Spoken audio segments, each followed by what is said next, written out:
जी sir. हाँ चलो बोलो। सर जैसे कभी कभी पेशेंट आता है तो वो अपने सिम्टम्स उसके कुछ और होते हैं, और अगर उससे नाड़ी परीक्षण करो तो नाड़ी मतलब कुछ और दोषज नाड़ी आती है। तो सर ये कंपलसरी है कि जो नाड़ी उस समय उसकी चल रही है उसके सिम्टम्स से मैच करे सर? तो देखो, कंफ्यूजन हो जाता है सर बहुत। क्यों कर रहे हो नाड़ी परीक्षा? अभी मत करो। आप चरक संहिता, सुश्रुत संहिता, वाग्भटाचार्य, इन्होंने कितने अध्याय नाड़ी पर लिखे हैं? सर एक भी नहीं। है ना? तो इसका मतलब क्या है कि आपको ये आयुर्वेद का इतना बड़ा दायरा है कि आप हेतु देखना है, उसके गुण देखने हैं, संप्राप्ति कैसी घटी है वो देखना है, और इसके उपशय अनुपशय देखने हैं, परीक्षाएं हैं वो देखना है। उसके हिसाब से आपके क्या हो जाएगी, निदान हो जाएगा, डायग्नोसिस हो जाएगा। आप इतने कठिन विषय पर क्यों जा रहे हो? ठीक है ना? जिस विषय को तो सर एकाग्र, मुझे तो आता भी नहीं है, हाँ जस्ट फॉर मत जाओ, प्रैक्टिस क्योंकि मैं क्या है, देखती हूँ मेरे कि। मेरे एक सीनियर थे, तो उनकी 23-24 साल की प्रैक्टिस थी और बहुत सीनियर वैद्य थे। तो उन्होंने उस 23 साल 25 साल के बाद उन्होंने बताया कि इसके मत जाओ इसके, और अब पहले निदान, पूर्व रूप, इस पर पढ़ाई ज़्यादा करो। धीरे धीरे जो चीज़ें आने वाली है वो उसको धीरे धीरे आने दो। ठीक है ना? क्योंकि क्या जी होगा, देखो आपके पास पेशेंट एंटी हाइपरटेंसिव जो ड्रग ले रहे हैं उस पर होगा, है ना? कभी कभार आपके पास पेशेंट है वो थायराइड की गोलियां ले रहा है, उस पर होगा। तो अलग अलग इस पर रहेगा। तो ये नाड़ी परीक्षा जो है वो हमें सिद्धता रहनी चाहिए, हमारी इतनी साधना चाहिए, है ना? और फिर ये बाकी के एरर्स, टेक्निकल एरर, ये सब ध्यान में रखकर फिर आप करोगे, फिर कुछ गलत हो सकता है। इससे अच्छा इतना सीधा सीधा रास्ता है वो ही करना। मैं ज़्यादा उस पर ये नहीं देता हूँ। हाँ, पहले पूरी हिस्ट्री लेता हूँ, सब मेरा संप्राप्ति कैसे विजुअलाइज होती है वो देखता हूँ, उसके बाद मैं परीक्षा करता हूँ। हाँ, तो फिर इसके बाद का उसकी बात की विषय कि वो बोल रही है मुझे कष्टार्तव है और मुझे अपान की नाड़ी नहीं लग रही है, तो ये बात अलग है। तो ये सब आगे की पढ़ाई है। स्टार्टिंग में, हाँ, जब प्रैक्टिस शुरुआत रहती है तो उसके सिर्फ देखो नाड़ी, उसका ऑब्जर्वेशन करो। हाँ, मंडूक गति कौन सी है, हंस गति कौन सी है, हाँ, जाड़ी कब कब लगती है, वचा नाड़ी, बहुत सी नाड़ियाँ हैं। हाँ, उसमें बहुत से पढ़ाई है, अलग अलग वैद्यों ने अपने अनुभव के आधार पर की है। पर पहला जो ग्रंथ जो है ना उसका फॉलो करो। चरक क्या बोलते हैं, जी सर। सुश्रुताचार्य बोल रहे हैं, वाग्भटाचार्य क्या बोल रहे हैं, उसके बाद क्योंकि सर कुछ रहता बहुत ही नहीं। कंफ्यूजन हम्म मतलब हो जाता है कभी कभी कि मतलब हमें तो वैसे भी नहीं देखनी आती है, बट हम्म कभी कभी बेसिक देखो तो वो पेशेंट के इसलिए सिम्टम्स मैं से मैंने बिल्कुल ही हाँ, इसलिए मैं जो कुछ अभी तक के लेक्चर उसमें मैंने कभी बोला नहीं कि नाड़ी परीक्षा करो या फिर ये करो वो करो, या फिर ऐसे कुछ जो ग्राउंड लेवल छोड़ देती है और ऐसे कुछ अलग सी बातें ना, वो मैं नहीं बोलता। क्या होगा, उससे लेक्चर अच्छा हो जाएगा, एकदम भारी लगेगा, सर को कुछ आता है ऐसा लगेगा, पर उसका फायदा आपको कुछ होगा नहीं। ठीक है ना? बराबर है ना? तो तो बराबर। हाँ, नहीं कंफ्यूजन दो रहती कि है हम मेथड, नाड़ी किस टीचिंग चीज की में दो अच्छे मेथड थे। रहती है। तो एक मेथड रहती है कि उसमें गुरु ऐसे कुछ बताता है कि उसका गुरुत्व ये हो जाता है, वो गुरु ही लगता है। हाँ, उसका वजन ही ज़्यादा लगता है और शिष्यों को लगता है हम उस मुकाम पर पहुंच ही नहीं सकते। तो इसका कुछ फ़ायदा नहीं है। ठीक है ना? उसका जी सर। गुरु ऐसा है, टीचर ऐसा है कि जो सब्जेक्ट वो ऐसा पढ़ाए कि वो एकदम आसान लगे। ठीक है ना? कि मैं भी उस मुकाम तक इस मार्ग से चल उधर पहुंच सकता हूं, ऐसे लगना चाहिए विद्यार्थी को। ठीक है ना? तो ये मेथड बहुत अच्छी मेथड है। हाँ? अगर मैंने बोल दिया अरे मुझे ये कुछ तो ऐसे पता चला जो आपको नहीं पता चल सकता, ऐसे बोला तो उसमें अंतर रह जाएगा दोनों के बीच में। बराबर है ना? जी तो हमें क्या देखना है, हेतु देखने हैं। ठीक है, फिर क्या देखना है, हेतु कौन से है, संतर्पजन्य है, अपतर्पजन्य है, गुण कौन से है। देखो, आज आज के हेतु अलग है, 5,000 साल पहले के हेतु अलग थे। हेतु अलग थे मीन्स क्या, वो अगर कंदमूल खाते होंगे तो आज हम पिज़्ज़ा बर्गर खा रहे हैं, है ना? तो वो दोनों गुरु ही है। बराबर है? तो हेतुओं में बहुत सी भिन्नता है, बहुत बहुत ही भिन्नता है। दूसरी, आधुनिक वैदिक शास्त्र की दवाई, ये भी बहुत बड़ा हेतु है आजकल के निदान में, है ना? जो पहले नहीं था। 5,000 साल पहले कोई एस्पिरिन नहीं खाता था, 5,000 साल पहले कोई एम्लोडिपिन नहीं खाता था। बराबर है? तो जी सर। फिर इस पर एक प्रश्न आया था कि फिर करे क्या, है ना? अभी हेतु इतने अलग अलग हो गए और पहले के अलग है, तो हमें भी कुछ मॉडर्न करना चाहिए, ऐसा नहीं है। हेतु कितने भी अलग हो, निदान कितने भी अलग हो, उनका जो क्लासिफिकेशन जो गुण में है ना, वो 20 गुण छोड़कर कुछ जाएगा नहीं, ठीक है ना। उस समय कुछ अलग चीज़ गुरु होगी, आज कुछ अलग चीज़ गुरु है। उस समय कुछ ऐसी चीज़ अभिसंधि होगी, आज कुछ वैसी चीज़ अभिसंधि है, ठीक है ना। तो ये गुण जो है वो बदलेंगे नहीं। तो इसीलिए आयुर्वेद शाश्वत क्यों है। आयुर्वेद अभी कितने भी सालों से चल रहा है और फिर भी सिद्धांत ऐसे के ऐसे है, और अभी तक रिजल्ट क्यों मिल रहे हैं, क्योंकि सिद्धांत है ये। कितने और 100 साल आने दो, 20 साल आने दो, गुरु गुण ये गुरु ही रहेगा, वो ब्रूह नहीं करेगा, बराबर है ना। लघु गुण लघु ही रहेगा, वो लघुत्व ही लाएगा, बराबर है ना, वो लाघवत्व ही लाएगा 100 साल के बाद भी, है ना। तो इसीलिए हमारे गुणों पर जो अभ्यास है वो अच्छा होना चाहिए, चाहे हेतु कितने भी बदले। अगर आप कोई एलोपैथी की दवाई ले रहे हैं, कोई पेशेंट ले रहा है और वो आपको लग रहा है कि यही हेतु है व्याधि का, यही हेतु है, वो जो दवाई रहे वो हेतु, उसके गुण निकलेंगे। वो उसके गुण आप कैसे निकालोगे, अनुमान प्रमाण के साथ। मीन्स क्या, वो गोली लेने के बाद पेशेंट मुझे नींद बहुत आती है इसलिए मैंने गोली बंद की, ऐसे जो गोली लेते हैं ना कोई हिस्टामिन की, एंटी हिस्टामिन, तो सैडेटिव इफेक्ट दिखता है, तो हम वो बोलता है मुझे गुरुता आती है, मुझे निद्रा जैसा फील होता है, तो वो गोली गुरु गुण बढ़ाती है। ये आपका निदान से आप उसके गुण निकाला आपने गोली का, ठीक है ना। तो आपको देना क्या है, लघु गुण देना है। वो बोल रहा है कि मैं रात को खाता हूँ, तो उसको बोलना दिन को खाओ, अगर खानी है तो दिन को खाओ। क्यों, क्योंकि रात तो पहले से और गुरु गुण की होगी, ठीक है ना। तो सब कुछ जो होगा वो गुण के आधारित होगा, चाहे हेतु कितने भी बदले, बराबर है। तो टेंशन लेने की जरूरत ही नहीं, अरे उस समय क्या थे अब क्या है, अब फिर हमें ये होना चाहिए, कुछ जरूरत ही नहीं है। गुण छोड़कर किधर भी कोई जाने वाला नहीं है, बराबर है ना। हाँ, सूरज पित्त प्रकोप करेगा, धूप में खेलना पित्त प्रकोप करेगा, उष्णता निर्माण करेगा। वो 5000 साल पहले भी करता था, ये भी साल करेगा, इस समय में भी करेगा, और 100 साल के बाद भी यही करेगा, बराबर है ना। तो उसकी टेंशन लेने की कुछ भी जरूरत नहीं है। जी सर, और एक पेशेंट के बारे में पूछना था मुझे सर। एक पेशेंट है फीमेल 52 इयर्स की, तो सर वो ये कंप्लेंट लेके आई थी कि उसको खाने के बाद, मतलब जब रात के समय उसको ऐसा होता है कि जैसे उसको ऐसा लगता है कि वो सांस नहीं ले पा रही है। 52 इयर्स मेल, फीमेल हाँ, उसको ऐसा लगता है कि रात के टाइम में ये ज्यादा होता है, दिन भर उसे कुछ नहीं होता, कि वो सांस की अटक रही है, मतलब ले नहीं पा रही है, भारी भारी लग रहा है, और उसको नींद नहीं आती है। मतलब पहले तो ठीक से नींद आती थी, पर 1 महीने से उसको नींद बहुत ही कम आती है, नींद नहीं आती है। और तो फिर मैंने जब उसकी हिस्ट्री ली तो देखा कि वो 3-4 महीने पहले वो गाँव में रहती थी, तब उसका खेत वेत में जाना, काम करना बहुत ज्यादा होता था। अभी उसने ये सब थोड़ा कम कर दिया है, तो अब वो जैसे उसने 7 बजे खाना खाया, फिर वो बैठी रहती है, तो फिर रात के टाइम ही उसको मतलब अपचन के कारण ही ऐसा हो रहा है कि उसका उदावर्त हो रहा है, और उसके कारण ही उसको गैस बन रही है, और उसको श्वास अवरोध हो रहा है। तो सर मैंने उसको अनुलोमन के लिए ड्रग्स तो दे दी है, तो सर मुझे ये समझ में नहीं आ रहा कि निद्रा का क्या करूं सर। हाँ सुनो, अभी निद्रा का करेंगे। अभी श्वास जो है, उसमें अलग अलग द्रव्य आई है। अग्निमांद्य से उत्पन्न अगर श्वास होता है ना, तो उसमें चित्रक बहुत अच्छा काम करता है। अभी जो रात को ही उसका श्वास बढ़ रहा है, और वो श्वास के समय हिक्का आना, श्वास के समय पार्श्वशूल होना, ऐसा अगर श्वास का लक्षण दिख रहा है और वात में काल में ही बढ़ रहा है, ऐसा है तो पुष्कर मूल ये चॉइस ऑफ ड्रग रहता है। ओल्ड एज में श्वास आ गया, बुढ़ापे में श्वास आ रहा है और पूरा क्या है उसका शरीर शुष्क है, कार्ष्ण है, ऐसा है, तो उसको अश्वगंधा जो है उसकी जो ये है क्या मशी, उसका मध के साथ चाटन देना, तो वो कम हो जाता है। दूसरी बात रहता है कि कृमिजन्य श्वास रहता है, कृमि के कारण श्वास होता है, तो उसमें अजमोदा बहुत अच्छा काम करता है। अब कृमि से उत्पन्न मलबद्धता, मलबद्धता से उत्पन्न श्वास, ऐसा होता है।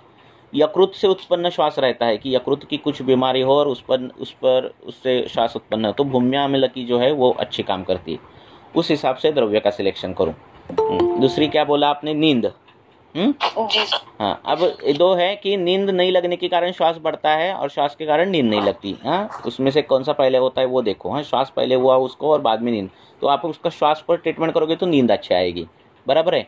नींद की जी तकलीफ सर। है फिर उस पर उत्पन्न श्वास है तो आपकी ट्रीटमेंट अलग जाती है, ठीक है, बराबर है। तो आपको पहले नींद लाना चाहिए और फिर श्वास का काम करना चाहिए। शाम को खाना जो है वो 6 बजे से पहले खाना चाहिए उसने, श्वास के इंसान ने। हाँ, तो श्वास कम लगता है। वाम कुक्षी पर सोना चाहिए तो श्वास कम लगता है। ऐसी चीज़ें करो। शुंठ और गुड़ इसका जो ये रहता है चाटन वो चालू कर दो। ऐसी छोटी मोटी चीज़ें चालू कर दो। सर और अगर वैसे मुझे तो बेसिकली लग रहा है कि श्वास के कारण ही उसे निद्रा नहीं आ रही, पर अगर मैंने दिया है, अगर 3 दिन बाद बुलाया, अगर उपशय नहीं मिला तो उसका मतलब निद्रा मेन सिम्टम है, तो सर उसमें फिर क्या करेंगे? तो उसको निद्रा के लिए जो है सूत्रस्थान में वो पहले कर दो। हाँ, पाद्याभ्यंग कर दो चालू। तो वो बोल दिया मैंने, पाद्याभ्यंग भी बोल दिया और ये बोल दिया देसी घी नाक डालो रात में सोते समय। हाँ हाँ, फिर ये तो बोला है सर। अब वो 3 दिन सर आज ही आई है सर, अब 3 दिन बाद बुलाया उसको पित्तानुबंधी कुछ लक्षण आपको दिख नहीं रहे हो तो सीधा सीधा दशमूल का काढ़ा जो है, हाँ, या फिर देवदार का काढ़ा वो चालू कर दो। इससे वात प्रकोप कम होते जाएगा, नींद भी बढ़ेगी और श्वास भी कम हो जाएगा। सर एक आवाज आपकी कट गई सर, दोबारा बताइएगा।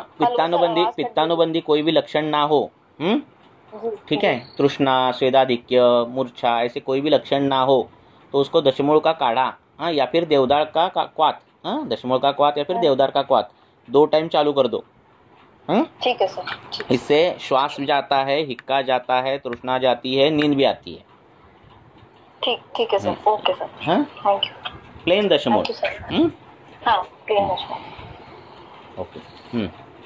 देवदार जो है वो सूक्ष्म स्रोतों में लीन हुआ जो कफ है उसका भी पाचन कर देता है, विलयन कर देता है देवदार। तो देवदार का भी क्वाथ अच्छा रहता है। और उसको बोलो नेक्स्ट।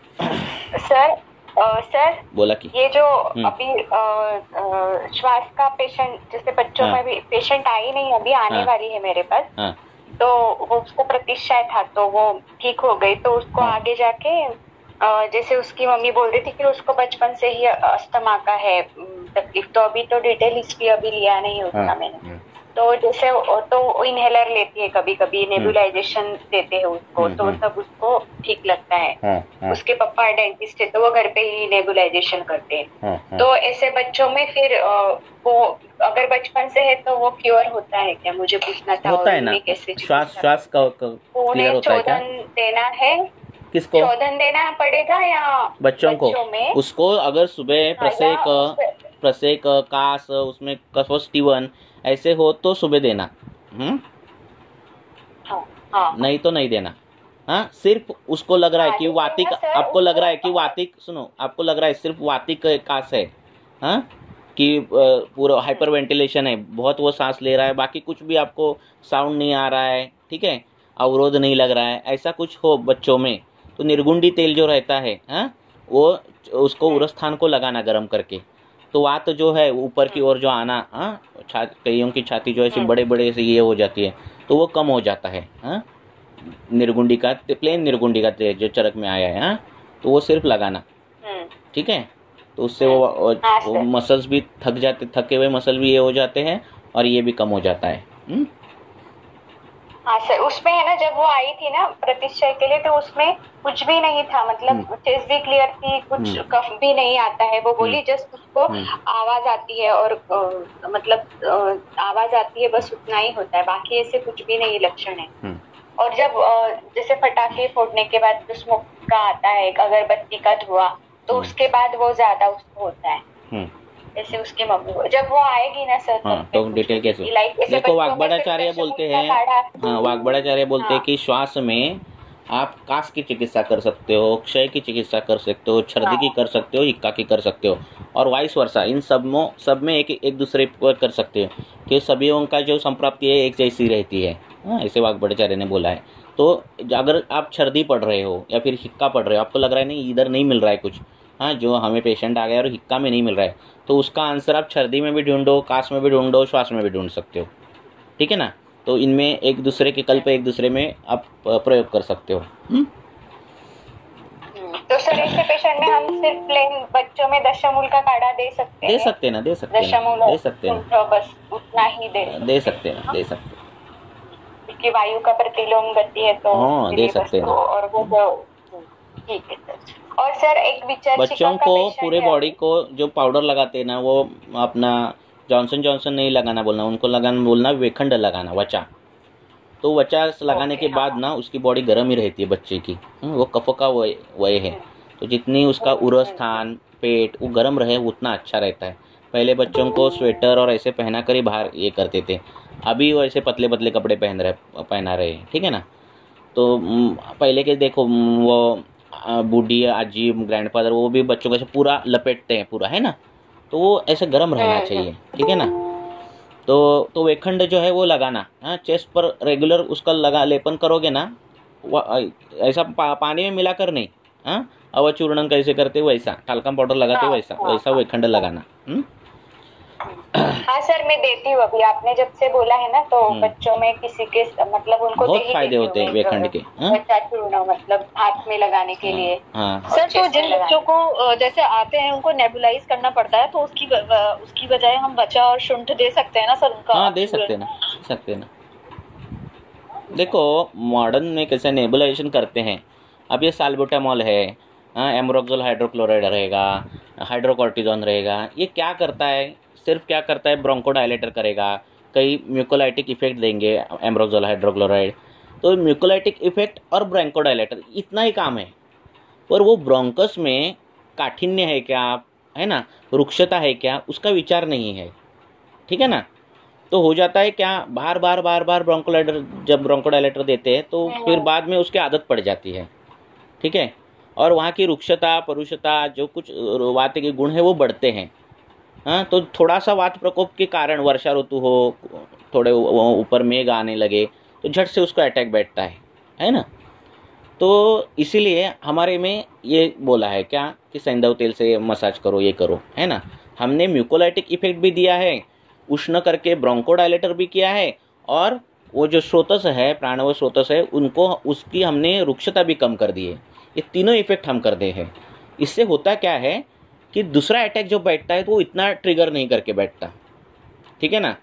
नेबुलाइजेशन देने वाले बच्चों को बार बार वही, फिर ये इस हफ्ते आओ, फिर अगले हफ्ते आओ, फिर 2 दिन के बाद चालू ही रहता है फिर वो, है ना। तो जब वो पहले बच्चा आया, बाकी कुछ नहीं, आप बेटा कंजेस्टेड फील हो, हाँ बोलो ना, तो पहले उसको बच्चा चूर्ण दे दें, और सर जब बाद में हमें ऐसा लगे कि कफ का विलयन हो गया है, उसके बाद उसको तिल तेल और सैंधव देना सर। देखो एक तो रहता है, एक तो पूरा कफ जो है वो जमा रहता है, हाँ, स्त्यान रहता है, हाँ, चल गुण नहीं रहता, उत्कृष्ट नहीं रहता, सिर्फ उसको श्वास लेता है।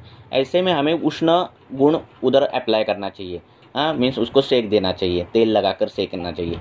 उसके बाद क्या होता है, उसको खांसी आती है, ऐसे करने के बाद ना खांसी आती है, नहीं तो एक वोमिटिंग हो जाती है और वो कफ निकल जाता है।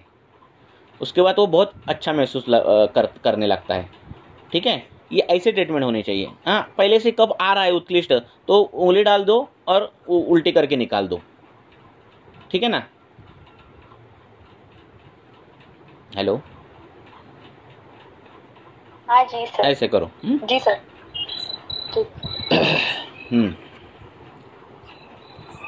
हेलो, बोलो सर। अभी पेशेंट में जो ज्यादा ओबेस पेशेंट रहते हैं तो मॉडर्न में उनको स्लीप एपनिया बोलते हैं, और फिर क्या बोलते हैं, स्लीप एपनिया रहता है ना, जिनको जो ओबेस पेशेंट रहते हैं उनको सांस लेने में दिक्कत होती है, तो उनमें हम क्या कर सकते हैं? अगर उसको रात को नींद नहीं आ रही है, या फिर क्या कंप्लेंट क्या बोल रहे हैं उसको? उनका कंप्लेंट सिर्फ एक ही रहता है कि जब भी हम प्रोन पोजीशन पे सोते हैं, सुपाइन पोजीशन पे, तो हमें थोड़ा सा दम लगता है। तो वही बोल रहा हूँ, वामक उक्षी पर सोना है, हाँ, पहली बात पेशेंट को, हाँ, कभी भी ऐसे पीठ पर नहीं सोना है। वामक उक्षी पर सोने के बाद वो जो उस पर पड़ने वाला जो प्रेशर है वो कम पड़ता है, हाँ, तो बाकी के डिसऑर्डर नहीं होते। दूसरी बात, ये जो गल है वो मांसमय है, ठीक है ना, और इसमें आकाश महाभूत के स्रोत से हैं बड़ी बड़ी, बराबर है, उसमें मेद भी है, सब कुछ है। अब मेद ज़्यादा बढ़ने के कारण वो स्रोतसों में, और स्रोतसों का जो व्यास है वो कम हुआ रहता है। अब हमें क्या करना है, वहाँ पर व्यास बढ़ाना है। तो उसको जो प्राणव संस्थान पर काम करने के लिए नित्य चाटन, नित्य उसको जो द्रव्य देने हैं वो उस प्रकार के द्रव्य उनको देने हैं, ठीक है ना। तो खदीर है, अगर वो स्थूल है ना तो खदीर है, ये द्रव्य आप दे सकते हो, उसको गायत्री बोला है। हाँ, तो उससे क्या होगा, आकाश महाभूत बढ़ेगा वहाँ का। तो ऐसे वो चालू कर दोगे तो वो स्थूलता भी कम हो जाती है और जो श्वासावरोध है वो भी कम हो जाता है।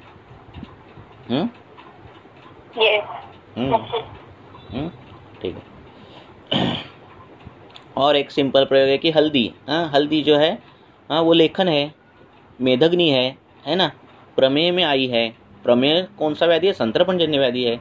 अब ये सब ऐसा है तो वो हल्दी जो है ना रात को रोज गले में डालना, जैसे हम रंगोली डालते हैं ना, रंगोली डालते हैं वैसे, और गले में रोज डालना और सोना, ठीक है।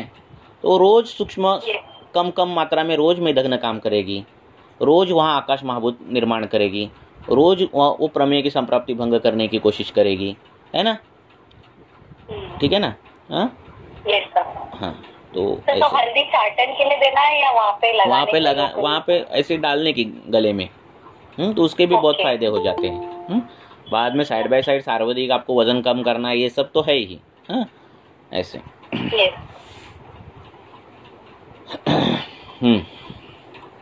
और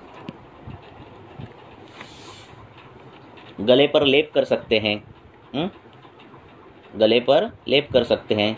तेल पान आप कर सकते हैं, जो अपना तेल है ना उसका तेल पान कर सकते हैं। क्यों तेल का तेल पान क्यों, क्योंकि वो श्रोतोशोधक है, श्रोतो विशोधक है, कफ करने वाला, कफ कम करने वाला और वात कम करने वाला भी है, तो वो भी कम कर सकते हैं। ऐसे कर सकते हैं आप। गलगंड अपची, इसमें एक तेल आया है, उसमें वाग्भट्टाचार्य ने बोला है, उसमें लाक्षा है और 2-3 इंग्रेडिएंट है उसमें, तो वो तेल जो है उसका भी प्रतिसारण कर सकते हैं, उसके भी अच्छे रिजल्ट मिलते हैं। वचा है, हिरड़ा है, लाक्षा है, ऐसे तेल है, 3-4 इंग्रेडिएंट है, फुटकी है उसमें। तो वो तेल सिद्ध करो और उसको 2-3 ड्रॉप्स सोते समय डाल दो उसके गले में। वो गंडमाला और इसमें आया है, तो उसमें भी श्वासावरोध रहता है, तो ये हम उसको इधर यूज कर सकते हैं।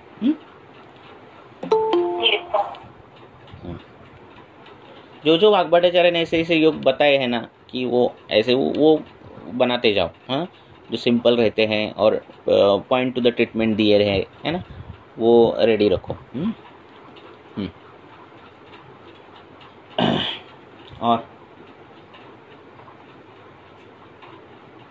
और सर जो कुष्ठ स्थिर कठिन मंडल, जो कुष्ठ है विचर्जिका जैसे, और कूलज व्याधि भी है, जो स्थूल है, कठिन है, ऐसा कुष्ठ है, उसको क्या करना है, अवघर्षण करना है। वो कौन करता नहीं, ठीक है।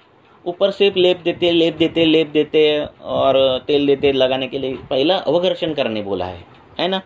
किससे, समुद्र फेन से, समुद्र फेन से, नहीं तो गाईचं शेण, गोबर से, शुष्क गोबर से। तो अवघर्षण करने के बाद ऊपर की जो जाड़ी हुई स्तब्ध गुरु ऐसी स्थूल त्वचा जो है वो निकल जाती है, खून आने लगता है, उसके बाद आप लेप करो, ऐसे बोला है।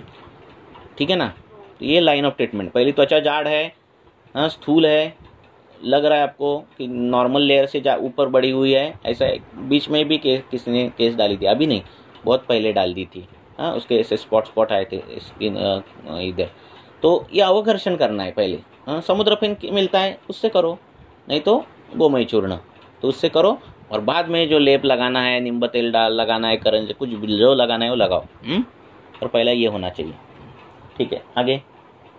सर ऐसे पेशेंट में अभ्यंतर लाइक वो अगर बहुत पुराने जीर्ण है तो फिर वो पेशेंट शोधन के लिए रेडी नहीं है, और कुलज है तो फिर उसमें हम सिर्फ शमन चिकित्सा से हो सकता है सर।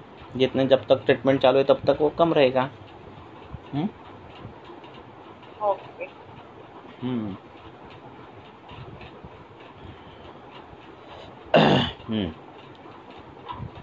पानी, कुष्ठ में कई जो चीज़ें हैं ना, मैंने पहले भी बोली है, रिपीटेड हो जाता है बार बार, कि नहाने का पानी, उधर उसमें खदीर डाल दो, पीने का पानी उसमें खदीर डाल दो, है ना। यत्र तत्र खदीर, कुष्ठ है तो यत्र तत्र खदीर, रक्त पित्त यत्र तत्र वासा, है ना।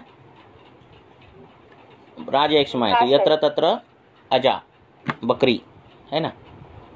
वैसे तो उनका प्रयोग जितना कर सकते हो उतना करना। हाँ, खदीर का पानी, हाँ 1 लीटर पानी बाबा आधा चम्मच उसमें डाल दिया खदीर, वो पानी अगर वो दिन में पिए तो पानी गुण से उसका वो कुष्ठ जाएगा, वही खदीर के स्नान होगा तो उससे भी जाएगा। ऐसे जितने एंगल आप कर सकते हैं, सिंपल एंगल उतने कवर कर दो, है ना। ऐसे जो कुष्ठ, जो त्वक विकृति वाला रुग्ण, कुष्ठ वाला रुग्ण साबुन लगाता है, ये सब वो जाते नहीं कुष्ठ, पहले साबुन बंद कर दो, ठीक है, और ये पहले चालू कर दो, ठीक है। नहाते समय चूर्ण दे दो और वो लगाओ। बोलो जहाँ व्याधि है वहाँ उस स्थान की पहले चिकित्सा होनी चाहिए, बाद में पेट बीट सब कुछ है ही। ऐसे उस स्थान को सुबह उठते ही हम केमिकल वाला साबुन लगाते हैं, होगी नहीं ना, रिजल्ट ही नहीं मिलेगा, है कि नहीं। ऐसे आगे सर। और कुष्ठ का जो है ना, जैसे मेरे पास जितने भी स्थूल्य के पेशेंट आए उन्हीं अब तक तो 6 के 6 लेडीज लोगों में मैंने विचर्जिका देखा। लाइक वो मुझे कब से है बोल रहे, लेकिन उनको उसका वो लगाते हैं क्रीम जो उनके डॉक्टर देते हैं एलोपैथी, और उनको उससे कुछ लेना देना ही नहीं है, जस्ट वो ओबेसिटी के लिए मुझे वेट कम करने के लिए आते। पर जब हम हिस्ट्री लेते हैं तो पूरा हिस्ट्री में ऐसे 6 लेडीज है कि जिनको मुझे विचर्जिका दिखा। और वो ऐसे है ना पेशेंट, ऐसे वजन ओबेज है, स्थूल है और उसको व्याधि है, प्लेन दारवी दे दो, उसमें बहुत अच्छे रिजल्ट मिलते हैं, ठीक है। वो उसका वजन भी कम हो जाता है और ये भी हो जाता है। अगर आपको लग रहा है कि उसमें, हाँ, अब अगर आपको लग रहा है कि स्वेदाधिक्य ज़्यादा है, ऐसे कुछ लग रहा है तो खदीर दे दो। आपको लग रहा है कि ऐसे अलग है, स्वेदाधिक्य नहीं है, हाँ रुक्ष त्वचा है, ऐसा लग रहा है तो दारवी करो। अगर मान गर्दन उसकी काली हो गई है, कृष्ण जो त्वक विकृति आ गई उसमें कृष्ण विवर्णता है, ऐसा लग रहा है तो दारवी चालू कर दो, प्लेन दारवी का क्वाथ, बहुत अच्छे रिजल्ट मिलते, कुछ भी नहीं यूज करने की जरूरत रहती। एक अगर द्रव्य आप यूज करोगे ना तो उस द्रव्य की ताकत आपको पता चल रही है। अभी क्या हो रहा है ना कि आप सब 5-6 द्रव्य, 4-5 द्रव्य, क्वाथ, 1 गोली, 4 गोली ऐसे चालू कर रहे हैं, तो कौन काम कर रहा है, कैसे काम कर रहा है वो पता नहीं चल रहा है ना। तो ऐसे देते जाओ कि इसको दारवी दे दो, बस आपको मालूम है दारवी के गुण, हाँ तो गुण मालूम है, भाव प्रकाश ने लिखे है, सब ने लिखे है, इसका मतलब वो काम करेगी तो दे दो। ऐसे तो सिर्फ दारवी ही देना है ऐसे पेशेंट? हाँ, दे कर देखो ना, उतना ही देना। दारवी का क्वाथ, सुबह दारवी, दोपहर को दारवी, रात को दारवी। वजन कम हो जाता है, कृष्ण जो गर्दन काली है और कहाँ काला काला हो गया वो जाता है, सब कुछ सेट हो जाता है ना। Thank you sir.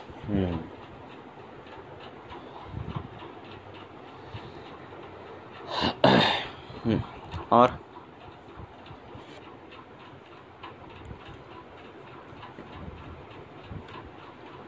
विचार पूछो।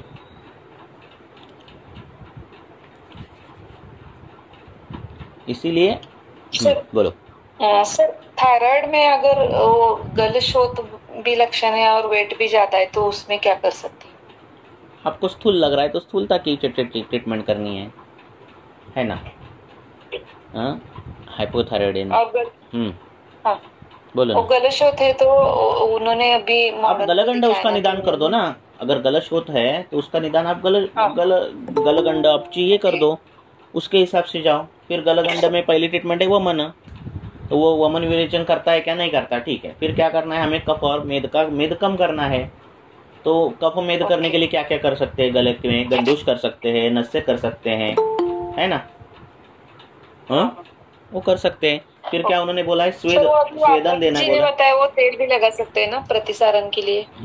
लगा, हाँ वो तेल है एक दिया है, वचा, हरितकी, लाक्षा, इसका तेल दिया है।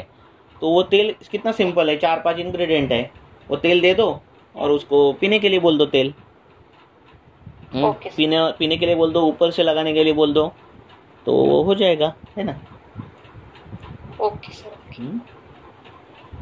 उसके एक नस से आया है लांगली का, हाँ, नहीं तो निर्गुंडी का, तो निर्गुंडी का नस से चालू कर दो।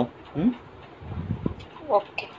तो वो भी गले गंडा और प्रैक्टिकली पेशेंट को अगर हम नस से घर में करने को बोलते हैं ना, तो उनको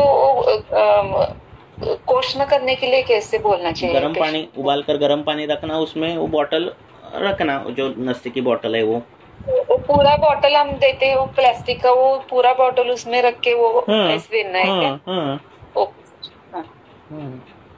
ठीक है। और उल्टे हाथ पर एक जो बूंद है वो गिराना, इतना गर्म नहीं होना चाहिए, ऐसा बोलना, और फिर ठीक है। पूछो।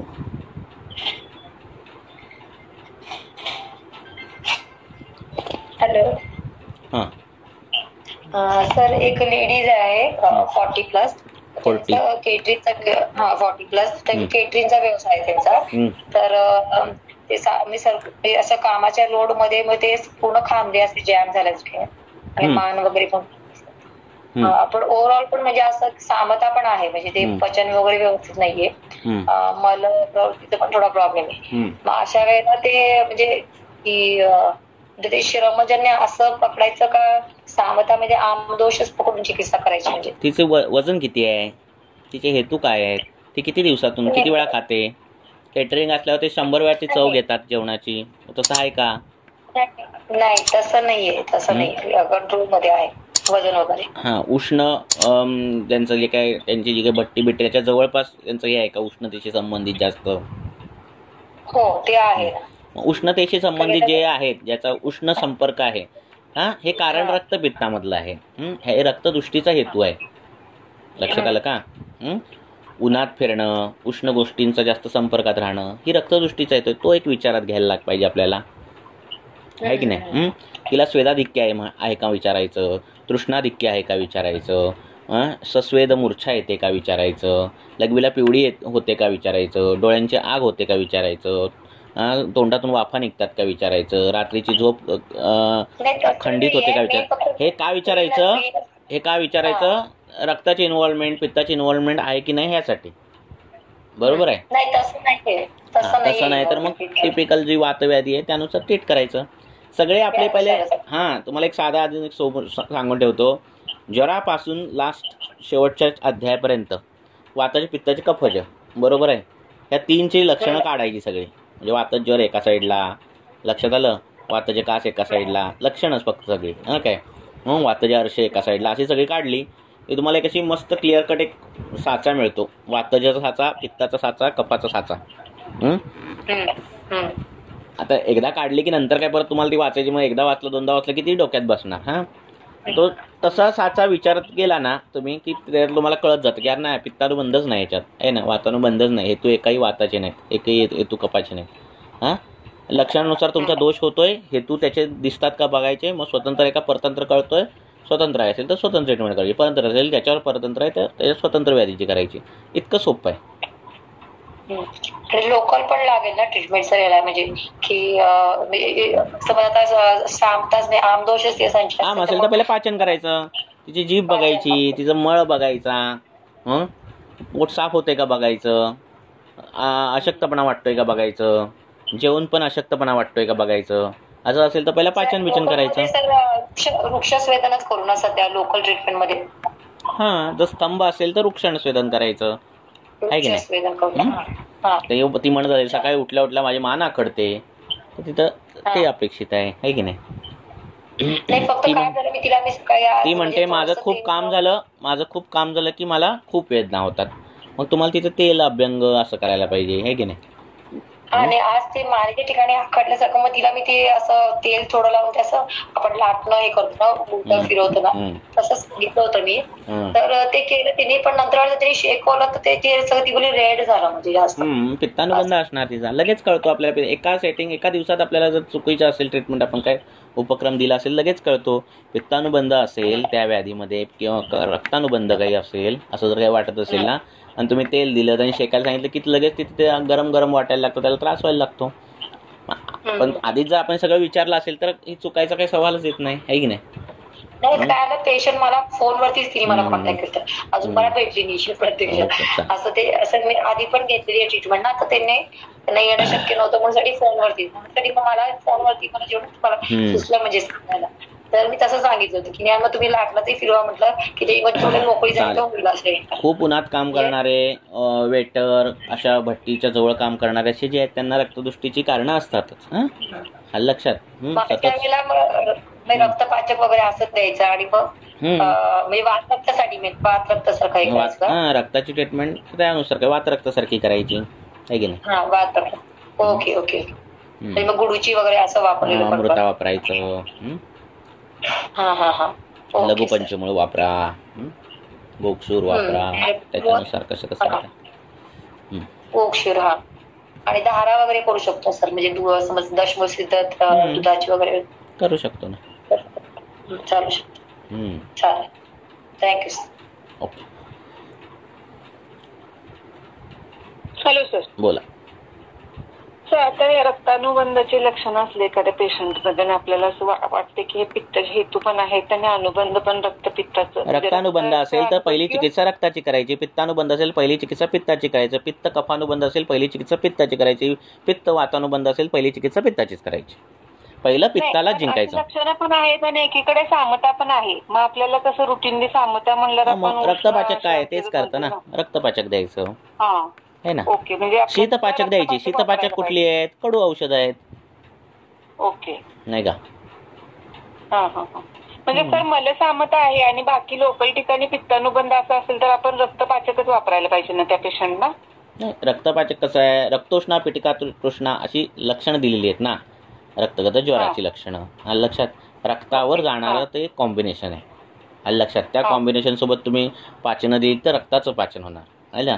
आता रक्त काय उष्ण गुणाचं आहे, रक्ताचे गुण बघता आपल्याला त्याचं जर पाचन करायचं असेल, त्याच्यातलं हे करायचं तर कडू औषध वापरायला पाहिजेत, आहे की नाही? सर मग मलाची सामता पण असेल तर मग तेव्हा ड्रग ऑफ चॉईस म्हणून आपण कसं ठरवायचं असं मला विचारायचं. नाही, एक्झॅक्ट केस तुम्ही तर सांगितली पाहिजे, लक्षात. मलाचं पाचन करायचं असेल तर हिरडा आहे की नाही? ओके. मग तो उष्ण वगैरे तीक्ष्ण आहे ना, मग असे रक्तानुबंध नाही. तुम्ही ज्यावेळी अन्नातून पाचन देणार, रक्तपाचक द्यायला लागला काही वरूनच पाचन सुरू व्हायला लागतं, लक्षात आलं काय? ओके. म्हणजे सेपरेट हिरडा वगैरे द्यायची काही गरज नाही. असं होत नाही ना की वर उष्णता आणि खाली आमांश पडते, असं उलट सुलट होत नाही ना, एकच होणार ना काहीतरी. लक्षात आलं काय? संडासला पण दाहच होतो. संडासला दाह होत असणार आणि तुम्ही मग दमासा देणार, दमासा दिलं की तेच होणार काम, नाही का? ओके. लक्षात आलं काय? म्हणजे ते सामता असताना कसं वाटतंय की उष्ण तीक्ष्ण द्यायला पाहिजेत का, तेव्हा ते लक्षात येत नाही की काय आपण ड्रग ऑफ चॉईस करायला पाहिजे. अजून बोला, विचारा, छोटे मोठे तुमचे प्रश्न पूछो. सर रक्तपाचक मध्ये पाठा वापरलाय, तर तो उष्ण आहे, तर मग मला ते समजलं नाही बाकी द्रव्य शीत आहेत ना, लाईक कारिवा मुस्ता. ज्यावेळी द्रव्य संयोग दिलेला आहे त्यावेळी त्याच्यात डोकंच चालवायचं नाही, कारण ते चालवलेलं असतं त्यांनी. म्हणजे मग तसं आपण त्याच्यातला योग, आपण दोन द्रव्य एकत्र आल्यावर त्यांचं काय होईल, दोन द्रव्य एकत्र आल्यावर त्यांचा रस काय होईल, वीर्य काय होईल, विपाक काय होईल हे सांगू नाही शकत.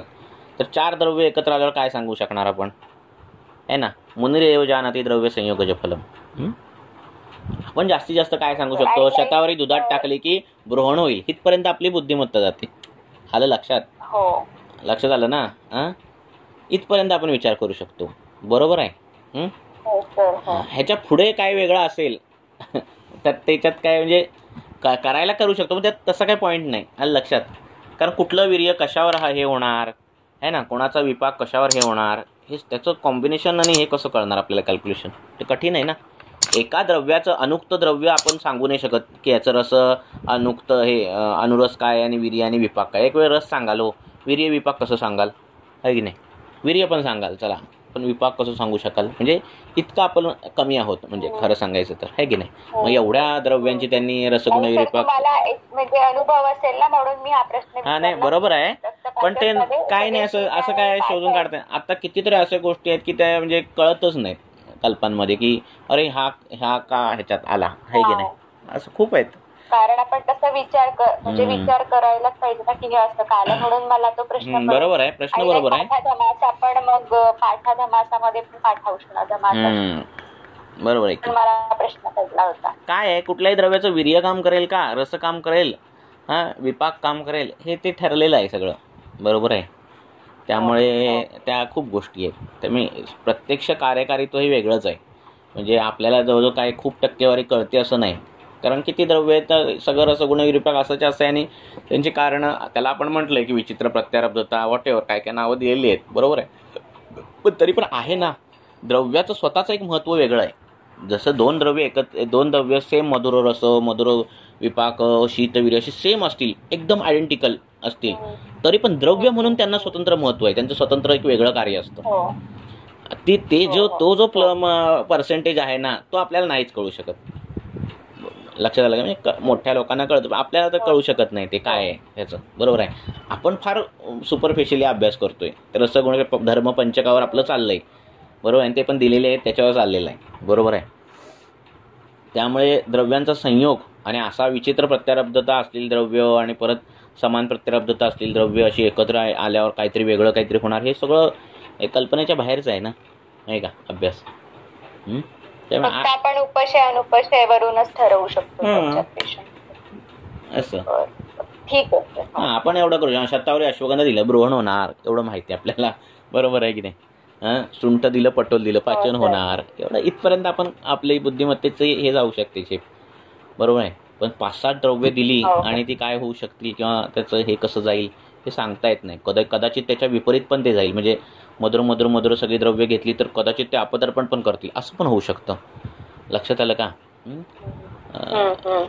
जो साधा जो ऑर्डिनरी नियम आहे तो पण ते अपवाद करू शकतात ती द्रव्य. त्यामुळे ॲज इट इज वापरायचं कॉम्बिनेशन्स, नाहीतर आपण जी अशी करतो त्यानुसार करायची. ह्याच्यापेक्षा वेगळं काहीतरी करण्यात काय म्हणजे हे नाही, पॉईंट नाही असं. आणि सगळेच वैद्य तसंच वापरतात ॲज इट इज. लक्षात, तालीसदी चूर्ण वापरलं, सीतोपलादी वापरलं सीतोपलादी, षडधरण वापरलं षडधरण वापरलं, भास्करण वापरलं, का त्याची फलश्रुती दिलेली आहे, बरोबर आहे ना. लक्षात असं.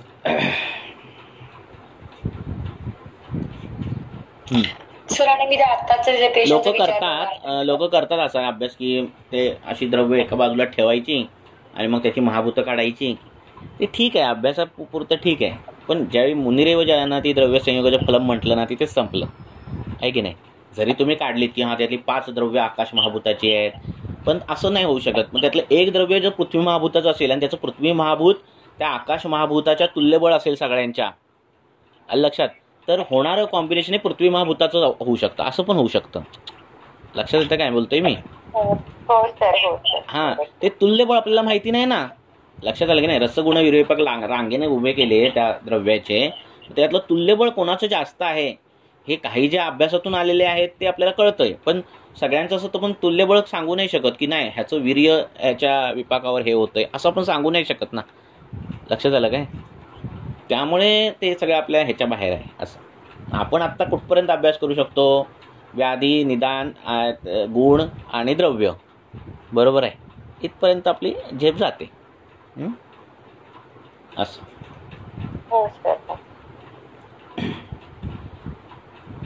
काय अभी क्या करना है, अभी क्या करना है, ये जो आप वाग्भट पकड़ रहे हो, चरक पकड़ रहे हो, सिर्फ पढ़ते जाओ पढ़ते जाओ पढ़ते. संस्कृत नहीं आ रही, टीका नहीं आ रही, रहने दो.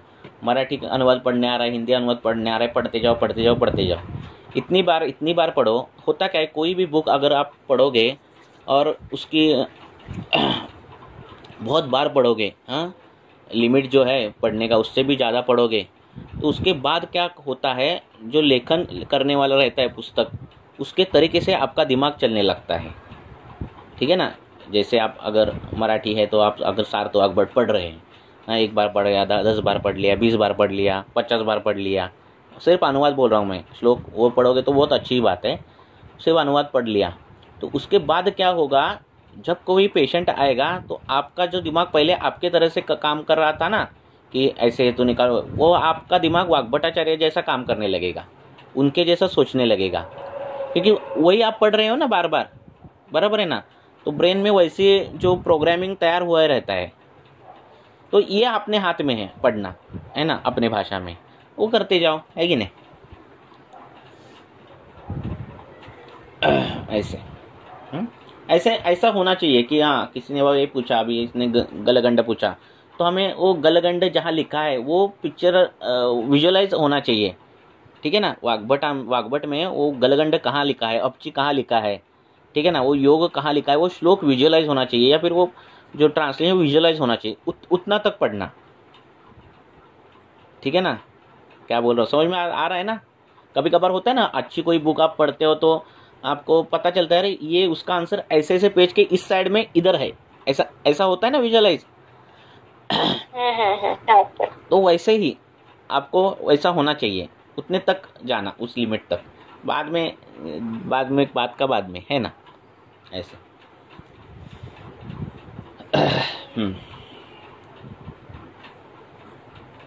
Hello sir. सर पेशंटचा हेतू सेवनामध्ये सर मलाच कन्फ्युजन आहे की सर दूध आणि फळं कसं खायला सांगायची पेशंटला.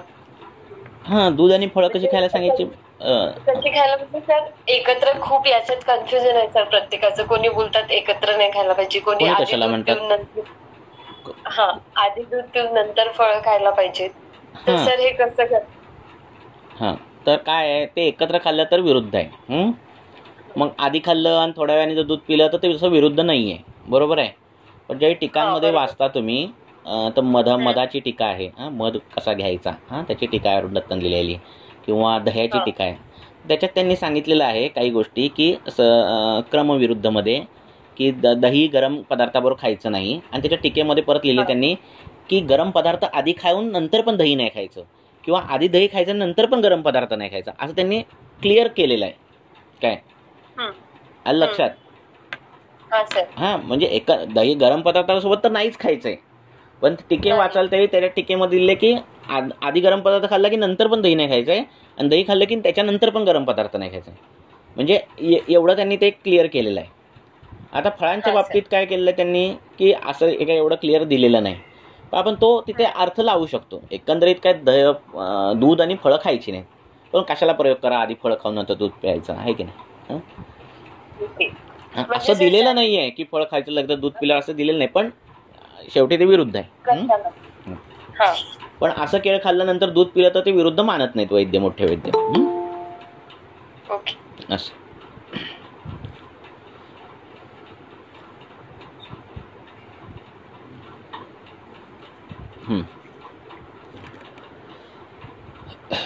सर सॉरी मी मराठीत बोले.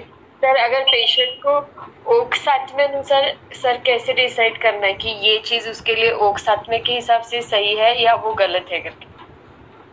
नहीं, अभी हम कोकण के इधर रहते हैं, यहाँ लोग मत्स्याहार रोज खाते हैं, है ना. अब मत्स्याहार रोज नहीं खाना है ना, पर ये इनको साथ में हो गया है अभी ऐसा. अगर हमने ऐसा देखा तो सभियों को त्वचा विकार होने चाहिए, देखना तो नहीं होते, पर त्वचा विकार के प्रमाण ज्यादा है ना. अगर कोई साउथ इंडियन पेशेंट है और उनके यहाँ पे पीढ़ी मतलब इतने जनरेशन वाइज सब दही खा रहे हैं, लेकिन अगर पर्टिकुलर वो पर्सन को उनके लिए वो दही ओक साथ में है ये हमें पता है, लेकिन अगर डिसीज कुछ ऐसे हो रहा है आम से रिलेटेड या पांडु बोलू जहाँ पे पित्त ज्यादा बढ़ रहा है वो दिख रहा है हमें, और संप्राप्ति ही उसी से दिख रही है हमें कि वो हेतु सेवन स्ट्रॉन्ग उसका रीजन है. तो सर ऐसे टाइम पे कैसे डिसाइड करना है कि अरे दही तो उनके लिए ओक साथ में है. नहीं लेकिन ओक साथ में होगा अभी, तो दही के गुण वैसे है कि जो जिससे वो व्याधि बढ़ेगी तो आप उसको पाद पादेना अभ्यस्तम जो क्रम है उसके क्रम के अनुसार उसको कम ही करना रहता है. ठीक है ना, पादांशिक रक्तानुसार उनको कमी वो करना मतलब रहता है। कमी करना चाहिए ना सर। हाँ, वैसे फिर क्या? कंफ्यूजन होता है कि नहीं, ग्रंथकारों ने हाँ, इसीलिए टीकावाचन महत्वपूर्ण क्यों है, ये जो छोटे प्रश्न है ना उसका एक्सप्लेनेशन दिया है, ठीक है ना। ओके। हाँ, इसका ये नहीं है, ग्रंथ में नहीं है, इसका सबका एक्सप्लेनेशन दिया है, ठीक है। उन्होंने बोला है कि अगर वो असात में होगा और उसको ओक्सात में भी हुआ, हाँ, फिर भी आपको अगर वो व्याधि है और आपको लग रहा है कि ये हेतु है, तो धीरे धीरे उसको कमी करनी चाहिए, क्योंकि वो हेतु, वो जो साथ में जो उसको हुआ है ओक्सात में, वो गलत ही हुआ है, वो गलत ही है। हाँ, और जो गलत है वो गलत ही है, हाँ सर, ठीक है ना। वो सही नहीं हो सकता, कितना भी वो साथ में करने दो, ठीक है ना। जैसे मद्य पीने वाले जो ये रहते हैं, जो जिसके दादा परदादा मद्य पीते हैं, वो भी मद्य पीता है, उसका बच्चा भी मद्य पीता है, उनको मद्य के विकार इतने नहीं होते, उस पर मद्य, इसका मतलब मद्य अच्छा है उसके लिए, ऐसा नहीं है, ठीक है ना। नहीं, हाँ, उसको मदाते उतना नहीं होगा, पर इसका मतलब ऐसा नहीं कि वो मद्य अच्छा है, समझ में आता। वैसे ही है, दिन में निद्रा करने वाले, जिन ऐसे रह के पहले से दिन में निद्रा करते हैं लोग, ऐसे भी लोग हैं कि उनको आदत ही है, उनकी माँ भी निद्रा करती थी दोपहर को, वो भी निद्रा करते बचपन से, उनको दिवा स्वाप से होने वाली व्याधि जो है वो ऐसे नहीं होती जैसे लोग बाकी के लोग होते। पर इसका मतलब ऐसा नहीं कि दिवा स्वप्न अच्छा है उसके लिए। अगर कोई कभी पित्त और कफ की व्याधि उसको हो गई, तो वो दिन का जो सोना है वो एटलीस्ट धीरे धीरे कम ही करना पड़ता है, क्योंकि वो गलत ही है। तो गलत ही है, ऐसा बोला है, टीका में भी बोला है। हाँ, गलत तो गलत ही है, चाहे वो कम ज्यादा हो, पर गलत तो गलत है ना, ऐसा है। ओके सर, और एक पेशेंट मैंने आपको फॉलोअप बोला था कि उनको पांडु था और शोथ भी था, तो उनका मैंने अभी 5-6 महीने से ट्रीटमेंट शुरू, तो ऑलमोस्ट सारे सिम्टम्स कम हो गए सर। रक्तपाचक और ऐसे रक्तपाचक के पूरे कंटेंट्स के पाउडर, सुबह दाडिम फ्रूट और रात को दशमूलारिष्ट पाउडर के साथ, ये सब चल रहा था। सब उनका सब ऑलमोस्ट क्लियर है, अब इस पेशेंट अच्छे से स्टेबल हुए हैं। लेकिन सर उनके जो लेफ्ट लेग की 3rd और 4th फिंगर जो है, अभी उनकी बायलैटरल स्वेलिंग कम हो गई है। लेकिन क्या होता है, अगर वो 3-4 आवर्स तक बैठे रहेंगे तो नीचे से पूरी स्वेलिंग उनकी 2 ही उंगलियों में, मुझे रीजन नहीं समझ में आ रहा है सर, 3rd और 4th नंबर की उंगलियों से थोड़ी स्वेलिंग बढ़ के एंकल तक आ रही है। पहले के कंपैरेटिवली कम ही आ रही स्वेलिंग। नहीं, पहले कभी उसको वातकंटक हुआ होगा, कभी उसको लगा होगा, तो उससे वजह से खवे गुणने आ जाता है, ठीक है। और फिर उसके वजह से फिर थोड़ा सा कुछ हेतु सेवन होने के बाद दोष प्रकोप होता है, तो जहाँ खवे गुणने वहाँ पहले वो दिखता है। हाँ, तो ऐसा कुछ होगा तो वो देखो। ओके सर, मतलब दोनों पैरों में वहाँ से ही। हाँ, जैसे अगर आप जवानी में कुछ बड़ा एक्सीडेंट हो गया, शोल्डर का कुछ हो गया और वहाँ फ्रैक्चर है, फिर बाद में वो रिपेयर हो गया, आप भी भूल गए, 10-15-20 साल हो गए, उसके बाद फिर जब वात का वय आ जाता है, तो जब वात वृद्धि हो जाती है तो पहला शूल वहाँ चालू होने लगता है। फिर उसको याद आता है पेशेंट के, अरे मैंने वो जवानी में एक बार ऐसे बड़ा एक्सीडेंट हुआ था और इधर फ्रैक्चर हुआ था, अभी वो दर्द कर रहा है, ये होता है ना। ओके सर, तो ये ऐसे तो सर अगर इसके लिए कुछ अलग से सोचना, मतलब वो हेतु सेवन पूछना पड़ेगा, क्या रीजन है। जो शोथ की जो लेप है ना, कुलथ बिलथ जो है ना, स्नानार्थ, वो उसी एरिया को लगाने बोलो उसको। लोकल एप्लीकेशन, लोकल उधर जहाँ शोथ पहले बढ़ रहा है। ओके सर, तो सर अभी उनका मतलब अच्छे से ब्रूहा नहीं हो रहा है सर, तो अभी फिर से पुनर्भव चिकित्सा रसायन हमें कुछ स्टार्ट करना चाहिए या सर अभी जो शुरू है वही? पांडुजन्य शोथ था उसको ना। हाँ, उनको पांडुजन्य शोथ था सर। पेशेंट स्टेबल है, थोड़ा सा जो बायलैटरल स्वेलिंग है वो थोड़ी अभी है, अदरवाइज पेशेंट इज स्टेबल। ठीक है। दाडिम ग्रुत और रक्तपाचक ही मेन स्टार्ट है मेरा अभी तक। अभी देखो, जब तक वो पूरी बीमारी जाती नहीं, जाने के बाद भी 2-3 महीने वो कंटिन्यू करना, कभी भी एकदम झट से बंधन मत करो। चाहे मात्रा कम करो दवाई की, पर वो चालू ही रखो 3 महीने 4 महीने तक। हाँ सर, और कुछ हम सर सिंगल ड्रग के ऊपर अभी कम रक्तवाचक बंद करके कुछ एक सिंगल ड्रग डालू, ऐसा कुछ? उसको पेट साफ भी होता है क्या उसका? हाँ सब, उनका सब सही है। ऑलमोस्ट उनकी दिनचर्या भी अच्छे से है, और जो दही खाना था वो पादांशिक से मैंने कम भी किया, अभी वो खा ही नहीं रहे। ठीक है, तो सर हाँ, तो यही कंटिन्यू रखो, थोड़ी देर। ओके सर, ठीक है। सर। ओके। अगर हमें ऐसे रसायन देना है अभी, ऐसे कुछ करना है तो हाँ सर। अभी रसायन कौन सा है? अगर पांडु का देखा तो अभया है ना, जो अभया अम्ल की रसायन में भी आया है और पांडु में भी आया है ना। तो पूरा व्याधि जाने के बाद सूक्ष्म मात्रा, कम मात्रा में अभया का चूर्ण देना चाहिए, ताकि शेष दोष जो है, लीन दोष जो है, वो थोड़े थोड़े मात्रा में चले जाए।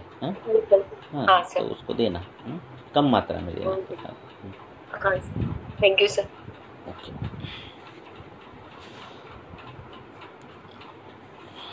अभी एक क्वेश्चन लेंगे और रुकेंगे।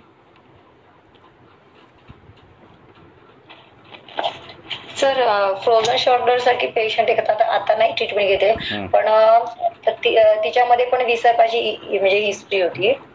तर विसर्पाची हिस्ट्रीमध्ये विसर्पाची हिस्ट्री असेल ना, तर स्नायू, कंडरा यांचा खरपाक झालेला असतो जर तो अग्निविसर्प असेल तर। हॅलो, तिला ते लोकली फक्त म्हणजे एकदा आम्ही म्हणजे माइल्ड ते स्नेहन केलं तर तिला ते पण तिला झेपलं नाही, त्याच्यामुळे हा त्याच्यामुळे तिने मग ते म्हणजे नाहीच, म्हणजे आयुर्वेदिक तिने ती डायरेक्ट कुठलं तरी पुढे इंजेक्शन देतात ते 50,000चं म्हणजे। पण म्हणजे मला ते थोडं ते मनात राहिलं म्हणजे की मग अशा वेळेला मी सिव्हिअर पेन होतं तिला, तर अशा वेळेला आपण काय विचार करावा? तेच सांगतोय, विसर्पामध्ये अग्निविसर्प आहे, कर्दम विसर्प आहे, ग्रंथी विसर्प आहे, बराच कालावधी गेलता म्हणजे विसर्प होऊन। असू दे ना, विसर्प आहे ना तो शेवटी, तो विसर्प काय छोटा आजार आहे का? मग हे काय होता, ते त्वचा विकार असे खूप काळ राहिले तर तो अग्निविसर्पासारखा असेल तर शिरा, कंडरा, स्नायू यांना शुष्कता आणतात, त्यांचा खरपाक करतात त्यांच्या उष्णतेने, आणि मग तिथे या स्नायू आणि हे इतके काठीण्य आलेलं असतं की दाबलं की दुखतं आणि हे केलं की हे होतं, नाजूक सगळं झालेलं असतं काम। तर त्यांचा मेद वाढवणं गरजेचं आहे तिथला, स्नेहांश त्यांना देणं गरजेचं आहे, आणि तशा पद्धतीचं तो स्नेहांश म्हणजे तिक्तघृत त्यांना लावायला दिलं पाहिजे। शोध होता त्या ठिकाणी, म्हणजे खांद्या ठिकाणी सूज दिसत होती, म्हणून साठी मग मी ते पत्रपोटली असं आणि हे केलं, पत्रपोटली ते पण त्याला झेपलं नाही, म्हणजे असं एक दिवसच केलं पत्रपोटली, आणि नंतर मी म्हटलं आपण म्हटलं ते पण जमायचं आपण 10 करू, पण त्यांचं ते त्यांना ते पेन खूप असल्यामुळे मग नाही त्यांनी कंटिन्यू केलं म्हणजे। हा, पण असं होतं, कारण असं सांगितलंय शास्त्रामध्ये की असे व्याधी होऊन गेले की जसं गावामध्ये सर्कस आली की नंतर जाते आणि ती गेल्यानंतर तिथे खड्डे बिड्डे सगळं पाडून ठेवलेलं असतं की नाही, तशा पद्धतीचे हे व्याधी येतात आणि जातात आणि सगळं प्रमेयामध्ये आलेलं आहे टीकेमध्ये। तर हे मग सगळं असे खड्डे बिड्डे पाडून ते मोकळे झाले असतात, मग आपल्याला ती जमीन, ती भूमी व्यवस्थित करावी लागते। तर हे अशा विसर्प आलेले आहे ज्यांचं जे गामित्व आहे आतपर्यंत असतं, त्वचा, मांस, स्नायू, बरोबर ते म्हणजे मानेच्या तिथे खालच्या तिथेच भागामध्ये ते होतं, मार्किंग होतं म्हणजे जिथे त्यांना ते, त्याच्यामुळे मला वाटलं ते म्हणजे ते, आणि त्यांच्याकडे ते विसर्पाची हिस्ट्री असल्यामुळे फार उष्ण असल्यामुळे फार म्हणजे हे वापरू पण शकत नव्हतं की ते हँडल करून, मग ते अवघडच नव्हतं म्हणजे। अशा वेळेला मला वाटतं सर ते पित्त म्हणजे ते विसर्पाची आधी जरी त्यांनी तेव्हा आयुर्वेदिक घेतल्यासाठी आता आपण नंतर की केली तरी चालू शकते ना, म्हणजे की काहीतरी त्या अनुषंगाने शतदौत कसं एवढे नाजूक असेल पेशंट, शतदौत घृत लावलं पाहिजे किंवा असं काहीतरी करायचं, महातिक्त घृत लावायला सांगितलं अग्निविसर्पामध्ये, आहे की नाही? हा, ते दिलं मी लावायला, महातिक्त दिलं मी लावायला। शूल वातापासून असतो, रक्तापासून असतो, पण ती टचच नव्हती करून, म्हणजे एवढं तिला ते बरोबर आहे, स्पर्शा असं असतं ते। हा, म्हणजे त्यांचं ते काय माहिती ते जास्तच डेंजर होतं। ओके, अजून काय?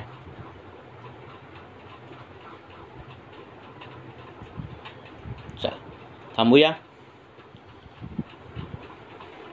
उद्या आपण डिस्कशन करायचं आहे, उद्या पण प्रश्न तयार ठेवा 9 वाजता। Thank you sir. ओके।